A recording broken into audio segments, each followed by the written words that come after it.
Hello and welcome to the full-time hangout, Arsenal versus Manchester City.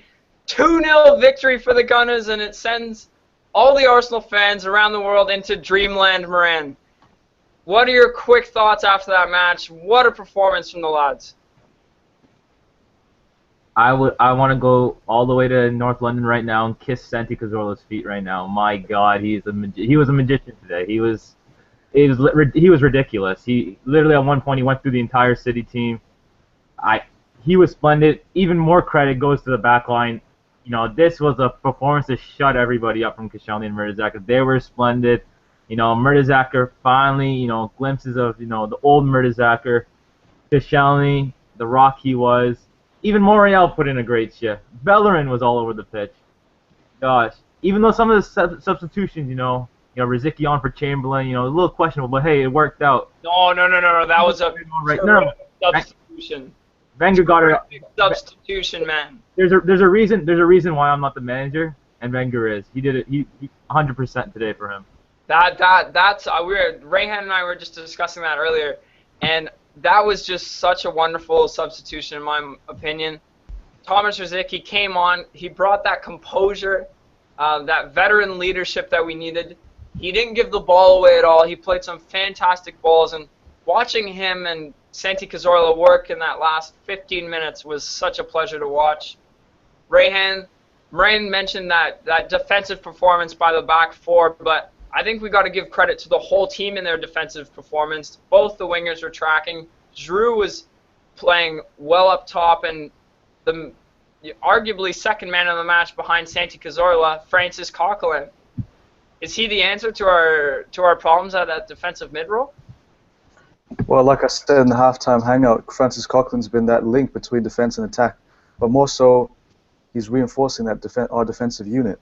Yeah. But you have to give credit to the whole team. I mean, everyone did their job to a T. They were so accurate, so efficient in terms of managing the play. They soaked up the pressure really well.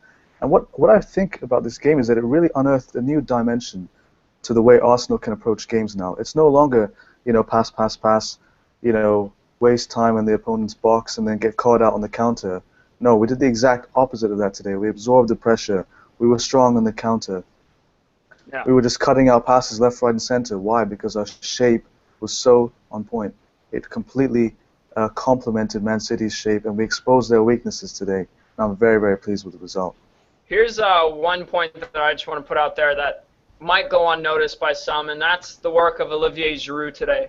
I know Moran, in the first half, you wanted him to do a little better, but in that last 20-25 minutes, he held the ball up superbly. Like, when we needed to relieve a couple minutes of pressure, he would just pick the ball out of the air off a goal kick, completely secure possession for us, and he was a different monster today in that last 20 minutes, giving us cover on set pieces. That second goal was humongous.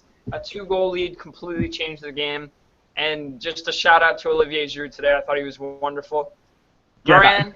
I don't know what you're talking. I don't seem to recall me, making fun of Giroud. I'm just kidding. But yeah, that was a bad joke. Anyway, Moran, one thing I want to talk about. Aaron Ramsey today. Is this going to kickstart a run of games for him? I thought he was great today.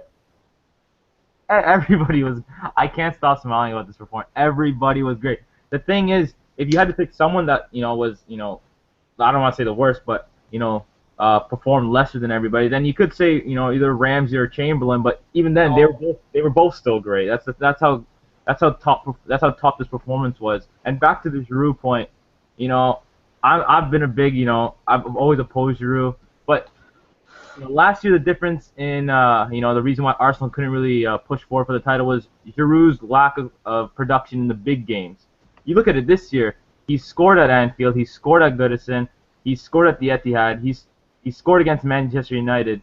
He seems to be everywhere in the big games now this year. Yeah, and not to mention Man City, that blinder, and I know it's the Community Shield, but yeah. that blinder in the Community Shield as well, just to add on to that. Rayhan, Alexis Sanchez today didn't have a top performance, but it didn't really matter. He still gave us that work rate, that threat. It's tough going against, in my opinion, one of the best right backs in the league in Pablo Zabaleta, but I thought he did okay, but the rest of the team really picked him up today. Yeah, absolutely. I mean, in games past, Alexis Sanchez really sets that standard for the whole team. And I found that today the whole team actually raised themselves to that standard, to be at that level. Though Sanchez didn't have his best game today, in my opinion, and I think that part of that is due to City really committing towards Sanchez because they're aware of what a threat he can really be. So they committed more men on him. But yeah, I mean, it's very rarely that you see the whole team outshine Sanchez, and that's what we saw today. Everyone seemed to gel perfectly, and it worked out really well. I also want to give credit to Per Mertesacker because I've been heavily critical of him this season in terms of his athleticism and such, but I think today his reading of the game, his experience really showed because he really cut out so many passes, and he read the game so well to completely stop and nullify City's attacking play. So full credit to him. Moran, of course, Cazorla. Yeah. Moran, you wanted to chime in there? Hey, yeah, I had nothing to add on. He was pretty bang on it. It's just I'm still buzzing about this result, but nonetheless, let's not have an overreaction on this result. We still need to go into the transfer market and get players. Let's not think we're fine. Don't say Coquelin is the answer at defensive midfield, because as great as he's been playing, he's still not the answer there. Whether it's getting someone in the winter transfer window, which is as hard as possible, or sticking with Coquelin until the summer, it's still a big need is that defensive midfielder role as well as other defensive reinforcements. One thing I want to talk about is the difference Santi Cazorla makes in the middle. Do you think that's a big part of it, Rayhan, is maybe just allowing Santi to play that number 10 role instead of being out wide, making more of a difference? Because some of those touches in the middle were just sublime, and you brought it up before, Rayhan, that he looked like Iniesta in his prime before the hangout, and he really did out there. Like, he was just a magician. He'd be going up against 3 Manchester City players, 3 of which are probably double his size, and he comes out with the ball. It was absolutely wonderful. His distribution was great. He relieved stress. He made many one-touch passes that just gave another Arsenal player time on the ball to be composed, relieve stress off them, and it was just wonderful to see.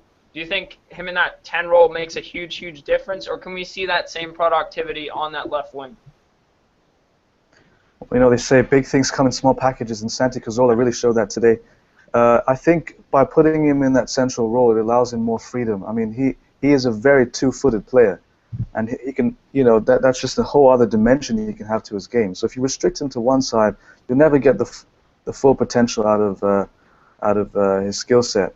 But I think today he just showed why he deserves that central attacking midfield spot, and it's going to be very difficult for Mesut Ozil to displace him from there, because Cazorla's been a magician. His vision, even his defensive work today. He tracked back. He won some very clean tackles, like world-class tackles, right when we needed him too. So he was, for me, without a doubt, man of the match. Yeah, for sure. And what I want to see from this result is, can we go on and win a stretch of 6 or 7 games? Can this really push us on, It's a fantastic result, but we got a long way to go, and we need to secure a solid Champions League spot for next year. Southampton are playing well. Manchester United are starting to get a stretch of games going, and can we really nullify that and go on and win some more games? I think we can, and a big part of that's going to be our midfield. Can Coquelin keep it up? Can Santi Cazorla still be a magician? And I think the most important X factor going forward is Aaron Ramsey. If he plays like he did last year, and he's starting to get that form back, I think he can completely change the team and put us on a whole new level. Maybe not even secure that 4th spot, but also go on a cup run, maybe another long FA Cup run, maybe even go far in the Champions League. Moran, stop laughing. Tell me what you want to say right now. No, I was a little worried you're gonna say a title challenge. That's why as much as I'd love to see things go, everything come in place for Arsenal in making a title challenge, it's just a little too ambitious at this point in time. A little bit of overreaction. But as you said, a stretch of games. I'm looking at the Arsenal fixtures right now. February 1st, Aston Villa. The week after, the North London derby at White Hart Lane. Then Leicester at home. Then Crystal Palace away. Then Everton at home. QPR away, West Ham at home. Literally, all of those are winnable games, and I wouldn't be surprised if the bookies made Arsenal favorites in each and every one of those games with the way they're playing right now. So, is it possible that, if we win all those games, which, even though we're favorites, is still very unlikely, we could, possibly, if results come our way, be near the top of the table. Yeah, playing a little bit of devil's advocate right now, Ryan. I'm going to say, well, last year Liverpool kind of made a late challenge at the end, and they were in a slip away of winning the title, some could say. And do you really think that we could go on and do that as well? To be honest with you, no, because at that time we were at the top of the table, and it's difficult to trust Arsenal to sustain that form. So like the other teams were confident that sooner or later Arsenal would slip, but I just don't see that with this Chelsea side this year. I think they're playing really confidently. They're getting the results. They're grinding it out. I mean, just yesterday they battered a team. So I don't know. I don't think we're certainly not going to win the league. I hate to be pessimistic, but if there is one positive that we can take is that we have a new way of playing. We have new tactics. I just pray that Arsene Wenger realizes the magnitude of what he did today. We beat Manchester City at home. That's unbelievable. At the Etihad, it's incredible. It's such a good achievement. And I think with this new style of play, hopefully we can carry that forward and apply that to the teams that we have coming up, then I think that'll put us in a good position for next season. But I'm not expecting much this year. Not even next season, Rayhan, but also in this year in the Champions League. If we can get past Monaco, which I fully expect us to do, we're going to be running into some tough teams, the same caliber as a Manchester City. And this win can do us wonders maybe where we don't have a great league campaign. Maybe we can replicate an 05-06 campaign where we're not very strong in the league. We're kind of lackadaisical start.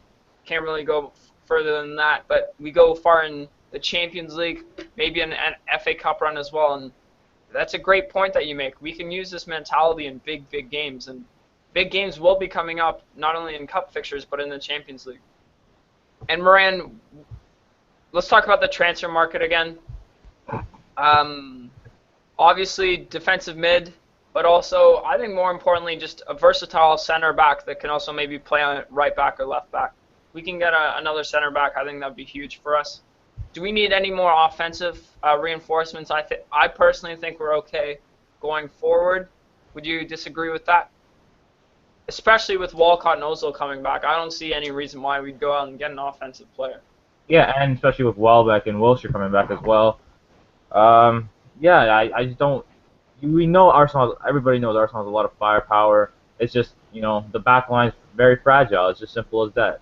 So defensive reinforcements, at least one player that can play center half, and then if possible another defensive midfielder to really provide some stability if, let's say, Coughlin gets hurt.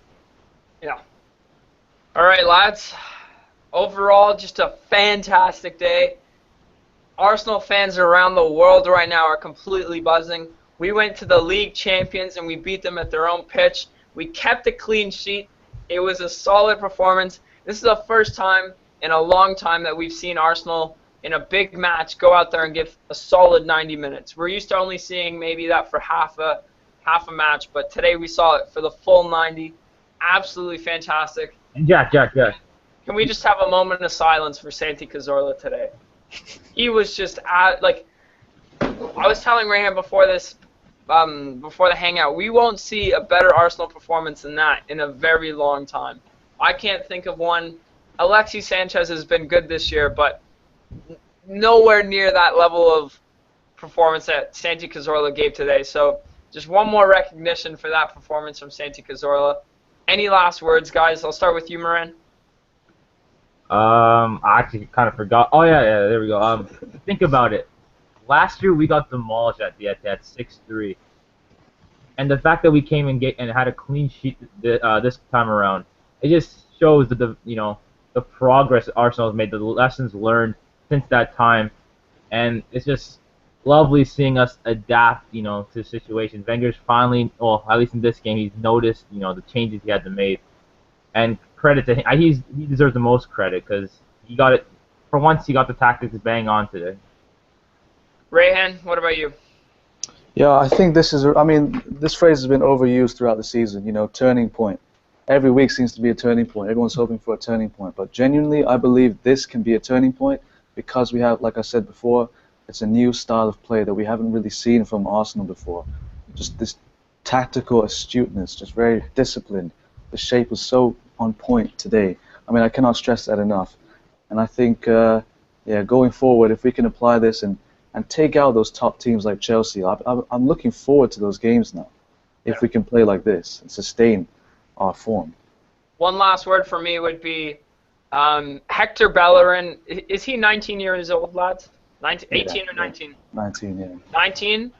He is going to be a player. He is going to be a real player. If he's already going into the Etihad today with the composure he has right now, where he's going to be in 3 and 4 years, I think he's Arsenal's right back to the future, no doubt. Thanks for joining us, everyone. A full-time hangout between Arsenal and Manchester City. What a day to be an Arsenal fan. 2-0 victory against Manchester City. Can't ask for much more than that. Solid performance, lots of passion from all the players out on the pitch today, and it was just a real pleasure to watch. I haven't had this much fun watching an Arsenal game in a long, long time, probably since the FA Cup victory, so what a day. Thanks for joining us, and up the Arsenal.